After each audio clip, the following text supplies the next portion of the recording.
তো বড় স্পর্ধা কোথা থেকে আসে? একজন বড় ব্লগারকে নিয়ে ভিডিও করার স্পর্ধাটা কোথা থেকে আসে? আগে সেরকম যোগ্যতা অর্জন করুন, তারপরে ভিডিও করতে বসুন। মানে আমেরিকা সেটেল একটি বড় ব্লগার, মানে প্রায় প্রেসিডেন্ট ট্রাম্পের সমসাময়িক তার মানে ফ্যান, প্রচুর পরিমাণে এই ফ্যানেরা বিভিন্ন কমেন্ট বক্সে ইনক্লুডেড আমার কমেন্ট বক্সেও প্রচণ্ডভাবে ভিডিও করে যাচ্ছে, যে মানে বলে যাচ্ছে কমেন্ট, যে আপনাদের এত স্পর্ধা কোথা থেকে আসে। তো এগুলো জানি না যে টাকা দিয়ে রাখা ভিউয়ার্স কিনা, না অন্ধভক্ত, না হ্যাংলামো ভিউয়ার্স, এটাও বুঝি না। যেন উনি কোনো ভুল করতে পারে না, অথচ ফেসবুকে মানে আচ্ছা আচ্ছা ভালো ভালো সেলিব্রিটিরা পর্যন্ত, মানে সেলিব্রিটি না সরি, আচ্ছা আচ্ছা ভালো ভালো ভালো মানে যাদের কি মানে ভিতরে শিক্ষা আছে, চ্যানেল হয়তো পেজ হয়তো খুলেছে, তারা পেজ খুলে তাদের পেজের মাধ্যমে কিছু বক্তব্য রাখে, এরকম কিছু ভালো মানুষ, সবাই তো আর অশিক্ষিত নিরক্ষর হতে পারে না।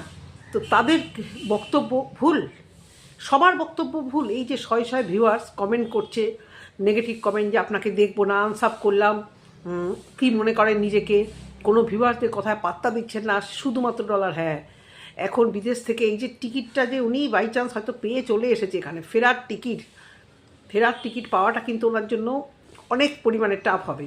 দুবাই থেকে ইন্ডিয়াতে ফেরার টিকিটের দাম এখন 70-75 হাজার এরকমভাবে চলে গেছে।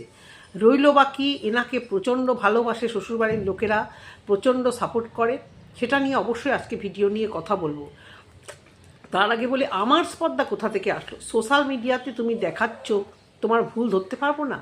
সোশ্যাল মিডিয়াতে তুমি আমি কলিগ, তোমারও যা যোগ্যতা আমারও তাই যোগ্যতা। তুমি হয়তো সাবস্ক্রাইবার বেশি গেন করেছো, তোমার ওই মিষ্টি মধুর একটা সুন্দর একটা ব্লগিং বা সুন্দর একটা সংসার দিয়ে, যেখানে কোনো অশান্তি নেই, যেখানে কোনো দুর্ঘটনা, যেখানে কোনো অভাব অনটন, সর্বোপরি তার জীবনে কোনো না পাওয়া বা কিচ্ছু নেই। তো এরকমও মানুষের লাইফ হয়, সেই জন্যই মানুষ তাকে দিয়ে নিজের স্বপ্নটা মানে ফুলফিল করে, যে বাহ কী সুন্দর একটা লাইফ। তো এটা অন ক্যামেরাতে, অফ ক্যামেরাটা আমরা জানিও না বা জানতে যাওয়ার কোনো ইচ্ছাই নেই। কিন্তু এই যে সম্পর্ক, সুসম্পর্ক ব্যাপারটা, একটা ছোট্ট কথা আগে বলি, পরে ভুলে যেতে পারি। আবার ভুল করলে সেটা নিয়ে ভিডিও করলে আবার বলবে যে আছে না, যে ওই কালকে বলেছে আমি সেলিব্রিটি। আরে কি, আমি তো ভাইরাল হয়ে গেলাম। আরে ভাই, আমার চ্যানেলে কথা বললে ভাইরাল? আমার চ্যানেলের ভিউজ তো তোমরাই হাসি ঠাট্টা করছো, আপনার চ্যানেলে ভিউজ নেই কেন?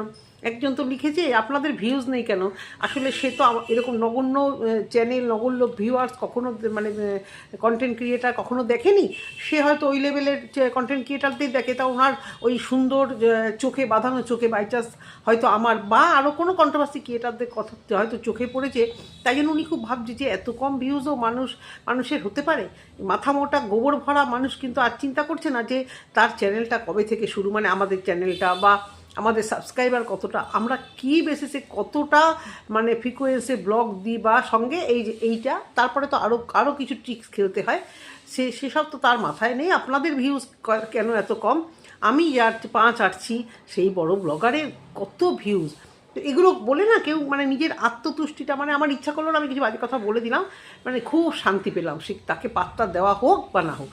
তো যাই হোক, যে কজন এরকম লিখছে তারা লিখবে, দেখবে, কদিন পরে ব্লক করে দিলে আর কমেন্ট করতে পারবে না, আমার কোনো দরকার নেই। তো অনেকে বলে নেগেটিভভাবে কমেন্ট করছে, তবুও তো না না না না না, ওই বড় ব্লগারের সাথে তুলনা করে লাভ নেই। নেগেটিভিটি ছড়িয়ে ভাইরাল হতে আমি কখনো এখানে আসিনি, উচিত কথা বলতে এসেছি। হ্যাঁ, তো কিছু ও যেটা বলছিলাম, কি বলছিলাম আমি, আমার এক মানে আত্মীয়ের কথা বলি।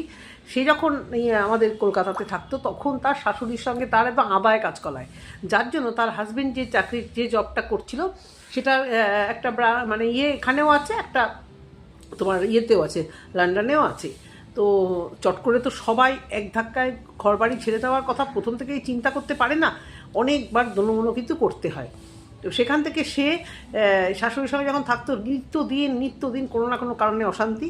তারপর এখানে যে কোম্পানিতে মানে ওর দাদা চাকরি করতেন, মানে আমার আত্মীয়, তো সেখানে সেই কোম্পানির একজন তার সহকর্মী খুব তাকে পোক করতো, এবং সে সেটা মেনে নিতে পারতো না। সে চাকরিটা মানে ছাড়বে ভাব, এমন সময় তাকে লন্ডন থেকে মানে কোম্পানির মূল যে ব্রাঞ্চটা তাকে অফার করলো। সে সেখানে বললো যে তুমি মানে ইন্ডিয়া থেকে শিফট করে যাও, তাহলে তোমাকে ওই এক কোম্পানিতে রইলে কিন্তু ইন্ডিয়াতে তোমাকে চাকরি করতে, আর মানে ওইখানে যখন তোমাকে পোক করছে, আর খুব ভালো মানে ভীষণ ভালো ইঞ্জিনিয়ার ছিল, মানে সৎ এবং ভালো ইঞ্জিনিয়ার বলেই তাকে আর কি এই অফারটা দিয়েছে।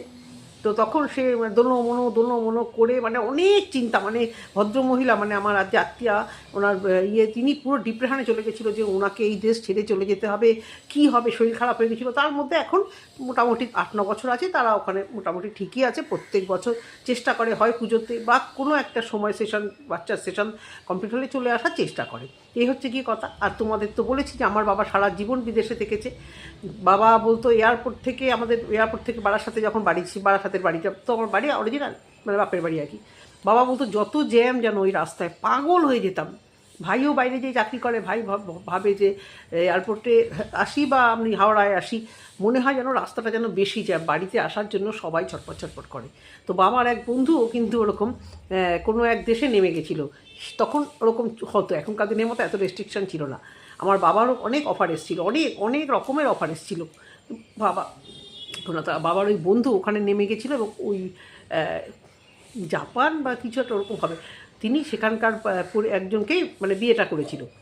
লাস্ট জীবনে বাবারা জানতো যে উনি হাহাকার করতো এই দেশে একটু আসার জন্য, এই দেশের মাটিতে একটু আসার জন্য, কিন্তু কোনো কারণে সে আসতে পারেনি। এবং খবর পেয়েছিল যে এই দেশে ওনার যে আত্মীয় ছিল মোটামুটি তাদের ঠিকানা উনি হারিয়ে ফেলেছে, বা তারা কেউ বয়স্ক লোকেরা কেউ মারা ঠারা গেছে, মানে যোগাযোগ না থাকলে। সেই সময় তো ফোন টোন ছিল না ভাই আমাদের, মানে বাবা যখন মানে চাকরিটা রিটায়ার হয়েছে তার বেশ কিছুদিন আগে আর কি, মানে এই ফোনা দিয়ে সেইগুলো আসছিল। কিন্তু একদম শুরুতে আমার বাবা যখন ইয়াং ছিল তখন ফোন ছিল না, তো বাবার ওই বন্ধু বাবার থেকে একটু ছোটো ছিল, এই হচ্ছে কথা। তো এবারে এই কথাটাই বলছি আমি।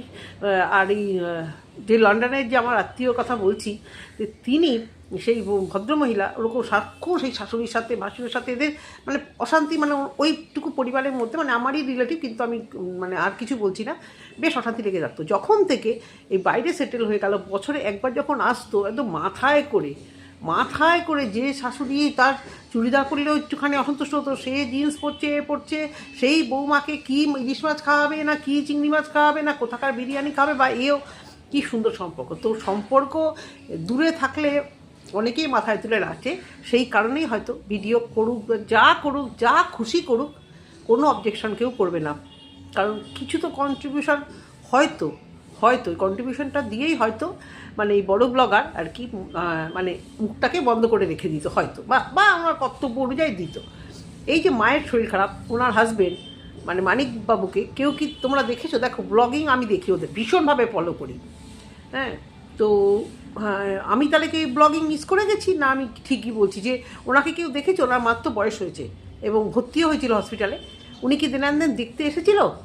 ফোন করেই কিন্তু খালাস হয়ে গেছিলো, তাই না? আসে কিন্তু দেখতে, বাইরে থেকে আসা যায় না কি একটু দেখতে? ওনার এত কাজের প্রেশার, উনি তো ওয়ার্ক ফ্রম হোম করতেন নাকি। ওই বউ তো আবার বর বাইরে গেলে মানে থাকতেই পারে না একা, এমন একামো করেছিল, মনে আছে সেই ভিডিও? যে উনি 2-4 দিনের জন্য বাইরে যাবে, ইনি একদম মানে এতটা, তখন থেকেই বুঝে গেছি যে ওনার চামড়াটাও ওয়াইটিতে এসে বেশ অনেকটাই মোটা হয়ে গেছে।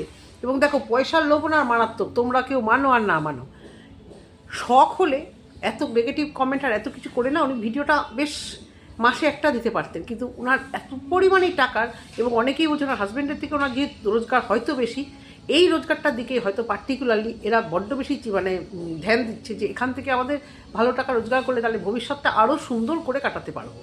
তো যেটা বলছিলাম সেটা ওনাদের ব্যাপার, ওনারা কী করবে, ওরা মাখনের মধ্যে শুয়ে থাকবে না ইটের মধ্যে শুয়ে থাকবে, সেটা পুরোটাই এনাদের ব্যাপার।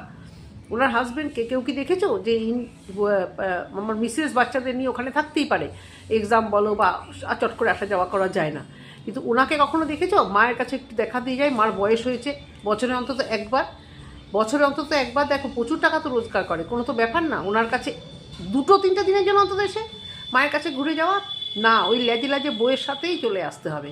বা বৌমাকে কখনো দেখেছো যে আমি বাচ্চা নিয়ে, কোনো ব্যাপার না কি ওখান থেকে আসা, আমাদের আত্মীয়রা আসছে না?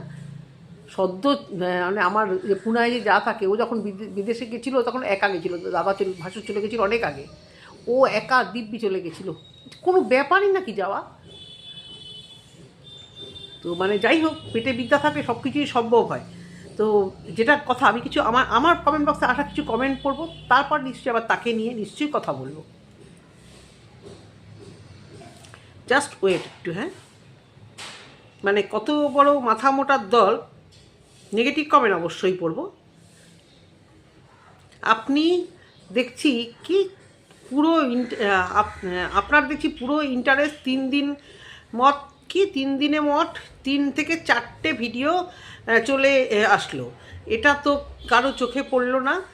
আর উনি ভিডিও করছেন, ওটা ওনার ব্যক্তিগত ব্যাপার। আমারও তো এটা ব্যক্তিগত ব্যাপার। আপনাদের মাথায় কি গোবর? আপনিও তো বক বক করে এই কাজই করছেন। মানে উনি ওনার মৃত মাকে দেখিয়ে যেই কাজ করেছে, আমি ওনাকে নিয়ে কন্ট্রোভার্সি করছি, মানে সেম কাজই করছি। মানে কত বড় গোবর পোড়া ওনার ভিউয়ার্সগুলো হয়ে গেছে জানো তো। এই জন্যই এরা তো জীবনেও মানে ওই টাইপের হয়তো এদের মানে চিন্তাও করতে পারে না যে ওরকমভাবে থাকা বা যাওয়া বা চিন্তা করা মানে হয়তো স্বপ্নেরও অতীত। তাই ওনাকে কিছু বলা যাবে না। ভগবানের আসনে, ভগবানের পাশে একটা ওনার ওই যে মহুয়া, আপনার যে প্রিয় ব্লগার, তার ছবিটাকেও রেখে নিত্য নতুন ফুল দিয়ে পুজো করবেন। আপনাদের কিছু কিছু 5-8 ভিউয়ারদের এই অবস্থা হয়েছে। দেখতে এসছেন কন্ট্রোভার্সি ভিডিও, যেখানে অন্যকে নিয়ে আলোচনা সমালোচনা করা হয়, আর এখানে এসে বলবে আপনিও বকবক করে সেম কাজই করছেন। মানে ননসেন্স। এরা কি নুন ছাড়া ভাত খায় না কি খায় ভাই, কিচ্ছু বুঝতে পারছি না। আর কি আরে আপনিও তো এই মৃত্যু নিয়ে টাকা কামানোর স্বপ্ন দেখছেন, এগুলো ঠিক না। মানে কি বলবো, দেখতে একজন একজন আবার লিখেছে, মানে একটু অল্প কটা কমেন্টই পড়বো, যে কাউকে নিয়ে নিন্দা করতে নেই, খুব বাজে ভগবান। মানে এদেরকে কোথায় রাখবো আমি বলো তো? কাউকে নিয়ে নিন্দা করতে নেই, কি দেখতে এসছে এরা? কোন মাথা মোটা? আর মানে নিজেদেরকে কি সেই রামকৃষ্ণ সারদা মার মতো একদম মানে বিশাল একজন পবিত্রবান বা পবিত্র বতী কিছু মনে করেন নাকি?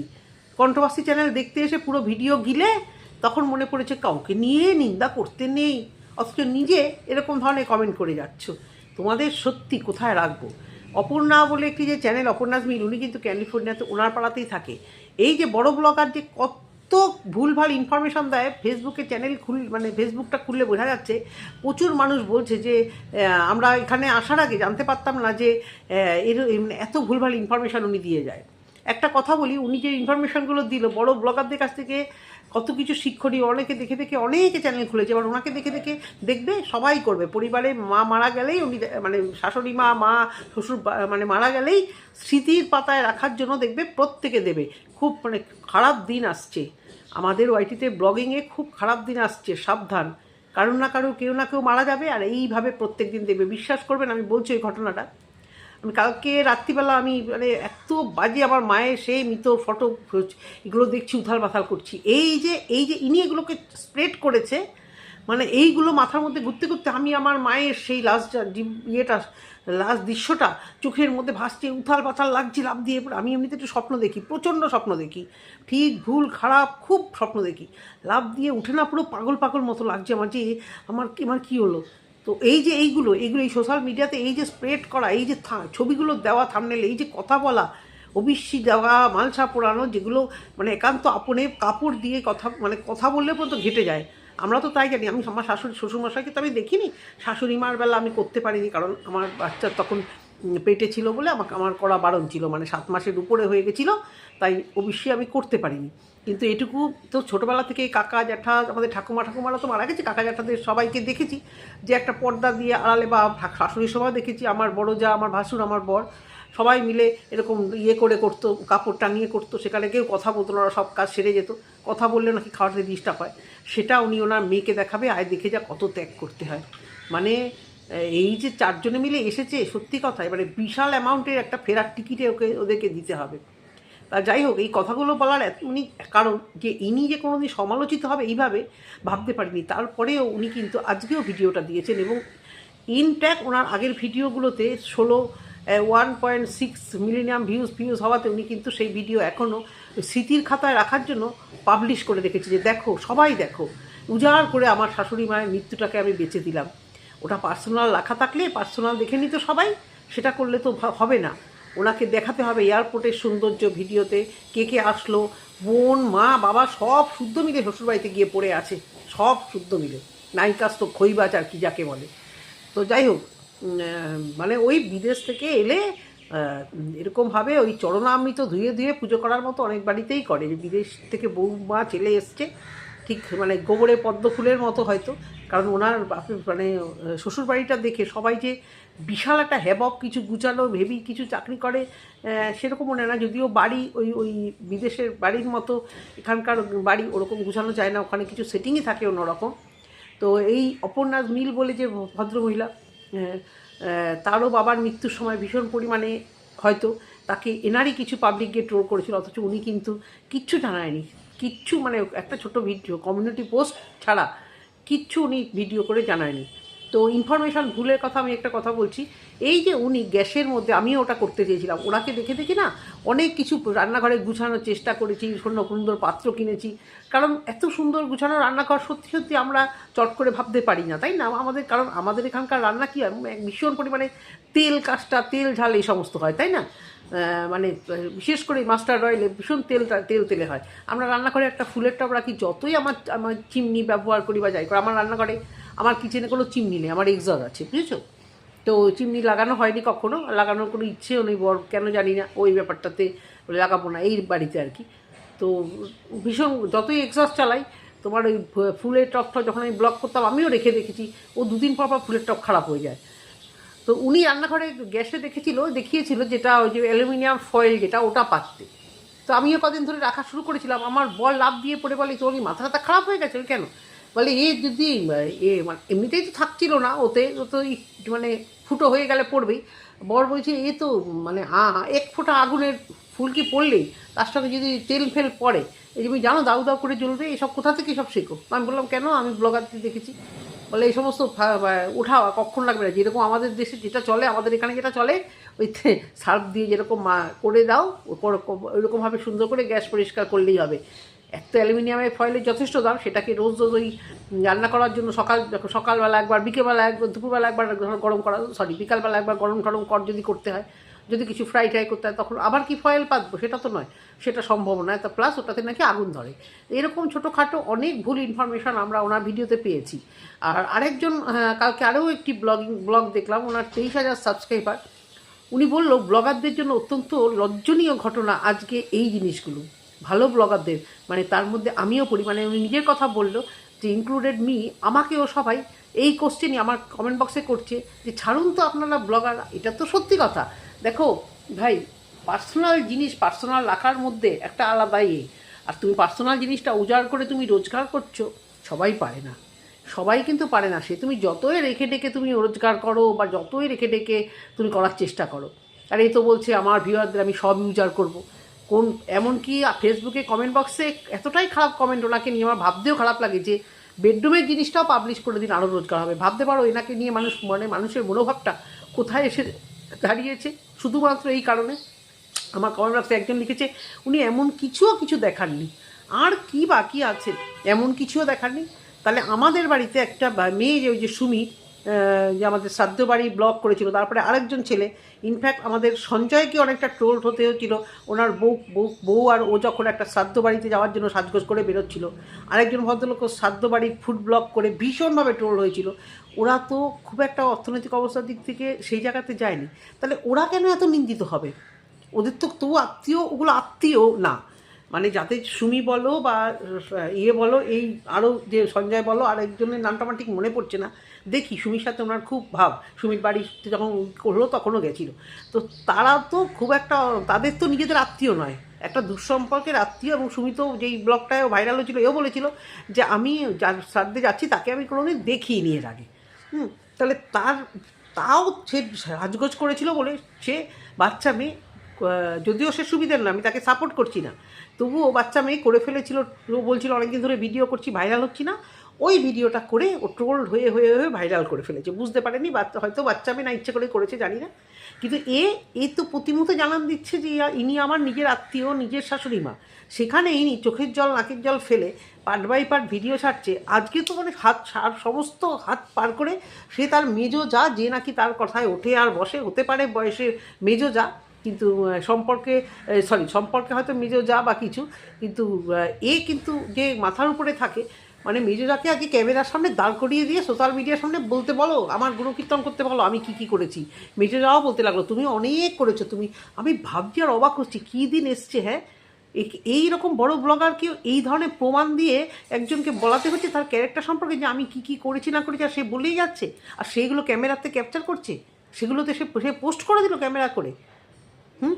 মানে কেক ওভেন, মানে চুল্লির সাথে কিভাবে কেক ওভেনকে আলোচনা করলো, সেখানেও মানে কিছু যায় আসলো না। কিছু মানুষ মানে সাপোর্টের পর সাপোর্ট বলছে যে একে টেনে হিচড়ানোর করছে, নামানোর চেষ্টা করছে কারা না, যারা ওখানে বিদেশে থাকে অন্যান্য ব্লগাররা, যারা এইভাবে দাঁড়াতে পারছে না, তারা অন্য কিছু ভিউয়ার দিয়ে বা কিছু ক্রিয়েটারকে দিয়ে একে টেনে নামানোর চেষ্টা করছে। আরে ভাই, এ তো সুযোগটা দিল, যদি এটা না করতো কার ক্ষমতা ছিল একে টেনে নামানো? কি টেনে নামানো অত সহজ? আবার খুব কিন্তু মানে কঠিনও নয়। ভিউয়ার্সরা যদি মনে করে যে করবে, একজন কমেন্ট করে লিখেছে আমার মতো অতি তুচ্ছ আপনাকে হেট করছে, আপনার তাতে কী যায় আসে? হ্যাঁ, একজন দুজনও মানুষও যদি হেট করে সেগুলো লাগে না এখানে এসে? কি ভাবছো উনি সব কমেন্ট পড়ছে না? মন দিয়ে পড়ছে বলে আজকে তার মেজোজাকে এখানে দাঁড় করিয়ে দিল যে আমি কি মানে ভীষণ মানে ভালো একজন, আমি কতটা কর্তব্য করি। কতটা কর্তব্য যদি করা হয় তাহলে এখানে কোথায় তার ছেলে কবার এসেছিল মাকে শুধু দেখার জন্য? কবার এসেছিল ইন্ডিয়াতে, যে বউকে রেখে আমি মাকে দেখতে একটু যাই, এখানে বউ বাচ্চা আমার থাক, আমি ইন্ডিয়াতে গিয়ে আমার মা অসুস্থ কদিন থাকে। এবং দেন যখন উনি হসপিটালে ভর্তি হয়েছিল তখনই ওনার চলে আসা উচিত, বয়স হয়েছে যাই দেখে আসি। নিজেরাকে দাঁড় করিয়ে দিল ক্যারেক্টার সার্টিফিকেট দেওয়ার জন্য। আমি প্রচণ্ড কর্তব্য করি, আমি সমস্ত কাজ। আরে বাবা, কে রে ভাই শাশুড়ি কাজ না করে ভালো করে? হ্যাঁ, কে শাশুড়ি মায়ের কাজ না করে ভালো করে? যত সব আদিক্ষেতা। স্মৃতি পাতায় আমি এই ধরে নিয়ে যাচ্ছি, ওই ধরে নিয়ে যাচ্ছি, এই মানে কি বলবো আর। কি করা হয়েছে কদিন, এই যে কতকে পোস্ট করছে যে আমি ভিডিও করে পোস্ট করিনি, আমার শাশুড়ি মার মলমূত্র সমস্ত কিছু পরিষ্কার করে তাকে সেবাযত্ন করে রেখেছি, কিন্তু আমি যদি পোস্ট করতাম আমাকে সবাই ছিঁড়ে খেত।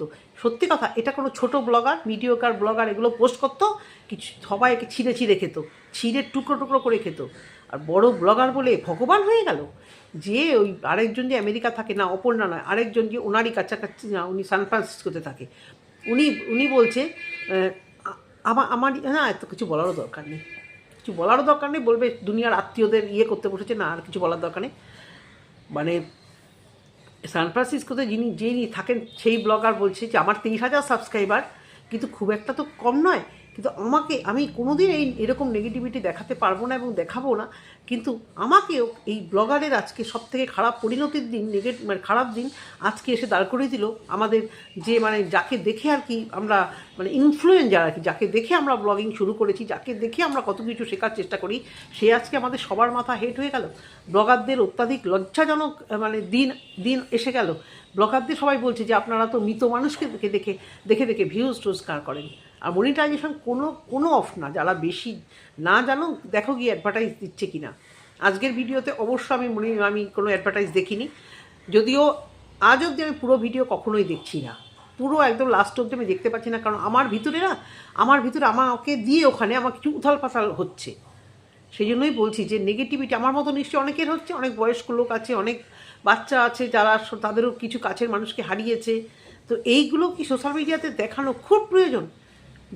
মানে উনি যদি 15 দিন 20 দিন 1 মাসও ভিডিও বন্ধ রাখে, ওনার কী যায় আসবে? উনি রাখুক না স্মৃতির পাতায়, উনি রাখুক না ওনার বাড়িতে, সবাইকে দেখাক না, উনি সবাইকে দেখাক, উনি আলাদা করে ফেসবুকে মানে রিলেটিভদের পেজ খুলে সেখানে উনি তার ফ্যামিলির সবাইকে দেখাক না।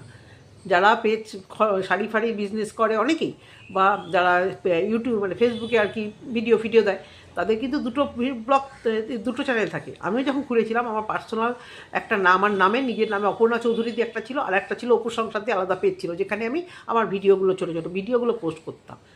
তো উনিও সেরকম স্মৃতির পাতায় ধরে রাখতো। স্মৃতির পাতায় রাখতে গেলেই যখন এইটা আসে না ডলারটা, তখন স্মৃতির পাতায় রাখতে আরও ভালো লাগে। যখন চোখের জল বিক্রি করে কিছু আসে তখন সেটাকে খুব কষ্ট দিয়ে লোকের সামনে সত্যি মানে সোশ্যাল মিডিয়াতে সেটাকে পোস্ট করতে, দুঃখটা বাড়তে খুব ভালো লাগে। একজন বড় মনীষী বলেছিলেন, রবীন্দ্রনাথ ঠাকুর কি, যদি ভুল করি মাইথোলজিটা আমার একটু গুলিয়ে যায়, একটুখানি সবাই আমাকে একটু মানে আজবাজি বলো না, বলেছিল দুঃখ তোমার 4 দেওয়ালের মধ্যে রাখবে, দুঃখটা চার দেওয়ালের মধ্যে রাখবে, যখন ঘর থেকে বেরোবে দরজাটা খুলে সবাইকে সবার হাসি মুখটা দেখাবে। তো এটাই এনার ক্ষেত্রে, যে আপনার দুঃখ, আপনার শোক তাপ, আপনার মৃত্যু, আপনার পরিবারের মৃত্যু যাই হয়ে থাক, আপনি স্মৃতির পাতায় আপনার কাছে রাখুন, দয়াটি করে আজকে হাত জোড় করছি। আর আপনি আপনার পরিবারের সবাইকে দেখান, দয়া করে সোশ্যালি করবেন না, না চাইতেও। আপনি যেহেতু এতটা ভাইরাল, চোখের সামনে ওইগুলো চলে আসছেই, তাই বলছি যে আপনাকে সবাই যেরকম ভালোবাসত, বঙ্গাই আপনাকে উপরে বসিয়ে, আপনার পায়ের তলায় বসিয়ে পর্যন্ত মানে সেই ভিডিও দিয়েছিল, তো আপনি সেই জায়গাটা থাকার চেষ্টা করুন, এগুলো আর করবেন না। আর কোন ভিউয়ার্স এগুলো দেখতে চাইছে, যদি আমার কমেন্ট বক্সে একটুখানি তারা আসো, আমি খুব খুশি হব যে তোমরা কারা, আমি তোমাদেরকে একটু দেখতে চাই যে এই যে 13 দিনের কাজ, ঘাট কামান, এই সেই, এগুলো দেখে তোমরা কী আত্মতুষ্টি পাচ্ছ, কী পালন করছো, এটা আমার খুব দেখার ইচ্ছা। আর যারা বলছো আপনি চুপ করুন, আমি চুপ করলে সব কিছু চুপ হয়ে যাবে তো, আমি তো চুপ করব, তাহলে সব কিছু চুপ হয়ে যাবে তো। আপনার কি স্পর্ধা, আপনি কেন এই নিয়ে বলছেন? তোমরা কে হে ভাই বলার? খুব বেশি কোয়ালিফিকেশান কি? উনি কিন্তু প্রপার কলকাতা মানে শহরের নয় তো, গ্রামের, এবং গ্রামের কিছু মানুষ, আমি ওনাকে বলছি না, একটু যখন শহরের মাটি বা অন্য কিছু পা পড়ে না, তাদের মধ্যে একটা অহংকার, একটা আদা ক্লাপানামও চলে আসে। ওনার হাজব্যান্ডকে, এনার হাজব্যান্ডকে আমার অত্যাধিক অহংকারী লাগে, মানে সবসময়তে যেন, মানে জানি না কী যেন একটা মনে করেন। আর যে আমি যে ব্লগারের কথা বলছি, অপর্ণা, সেই আমাদের সোদপুরে মেয়ে, তার কিন্তু নিজস্ব বিশাল ট্যালেন্ট আছে। ইনফ্যাক্ট আমার বেশ কিছু রিলেটিভ যারা বিদেশে থাকে, প্রত্যেকে কিন্তু ওয়ার্কিং, শুধু ব্লগিং কিন্তু তাদের পেশা নয়। আর অপর্ণা নীলের কথা বলছি, ও ফেসবুক থেকে কিচ্ছু আসে না, সুতরাং এটাও বলতে পারবেন না উনি কেন ভিডিও করে, উনি টাকার লোভে। ওনার ওখানে কেটারিং আছে, উনি ওখানে ভালো চাকরি করেন, সার্ভিস করেন। এরকম প্রচুর মানুষ আছে বিদেশে গিয়ে না প্রপার হাউস ওয়াইফ হয়ে থাকে না, চাকরি করেন, তাদের কিন্তু সত্যি সত্যি ট্যালেন্টেড বলা যায়। এখনও পর্যন্ত আমরা কিন্তু সেই ব্লগিংয়ের, সেই ব্লগিং করে মানে বিশাল কিছু ট্যালেন্টেড, কিন্তু মানে ব্লগিংয়ে কি সেই ট্যালেন্ট লাগে? শিক্ষাগত যোগ্যতা বা ট্যালেন্ট লাগে না, কিন্তু সার্ভিস করতে গেলে লাগে। তো যারা করে তাদের কিন্তু অরিজিনাল ট্যালেন্ট আছে, এটুকুই বলা। যারা বোঝার বুঝেছ, যারা না বোঝার তারা কিছুই বোঝনি, তারা শুধু ওই পা চেটে আপনি ভগবান সিংহাসনে ওনাকে রেখে রোজ দিন সকাল বিকেল পুজো করো। তো এটুকুই বলা ভিডিওতে। যদি ভালো লেগে থাকে অবশ্য করে কমেন্ট সেকশনে কমেন্ট করুন। টাটা।